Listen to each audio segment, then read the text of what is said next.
పిల్లలకి జ్వరం వచ్చినప్పుడు పేరెంట్స్ చేసే కామన్ మిస్టేక్స్ ఏంటి అనేది ఈరోజు చూద్దాం. Hi, this is doctor Shivani, paediatrician from Hyderabad. First, జ్వరం వచ్చినప్పుడు పిల్లలకి స్నానం చేయించకపోవడం. దీనివల్ల బ్యాక్టీరియల్ ఇన్ఫెక్షన్స్ పెరిగే ఛాన్స్ ఉంటుంది. సెకండ్, హాట్ వాటర్ లేదా చాలా కోల్డ్ వాటర్తో స్పాంజింగ్ చేయడం. నార్మల్గా ట్యాప్ వాటర్ కానీ ల్యూక్వామ్ వాటర్తో కానీ స్పాంజింగ్ చేస్తే సరిపోతుంది. థర్డ్, ఓవర్ వ్రాపింగ్ చేయడం కానీ ఎక్కువ బ్లాంకెట్స్ వాడడం వల్ల హీట్ ఇంకా పెరిగిపోతుంది. సాఫ్ట్ కాటన్ క్లోత్స్ వాడితే సరిపోతుంది. ఫోర్త్, రూమ్లోని ఏసీస్ ఇంకా ఫ్యాన్ ఆఫ్ చేయడం. దీనివల్ల టెంపరేచర్ పెరిగి ఫీవర్ తొందరగా కంట్రోల్లోకి రాకపోవచ్చు. Fifth, over the counter antibiotics use చేయడం. ఇలా చేస్తే పిల్లలకి ఫ్యూచర్లో యాంటీమైక్రోబియల్ రెసిస్టెన్స్ వచ్చే ఛాన్స్ ఉంటుంది. Sixth, wrong dose of paracetamol వేయడం.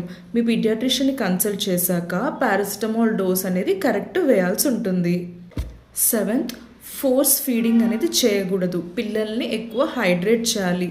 ఫుడ్ అసలుకే తీసుకోవడం లేదు, డల్ ఉంటున్నారు అంటే వెంటనే హాస్పిటల్కి తీసుకురావాలి. Thank you.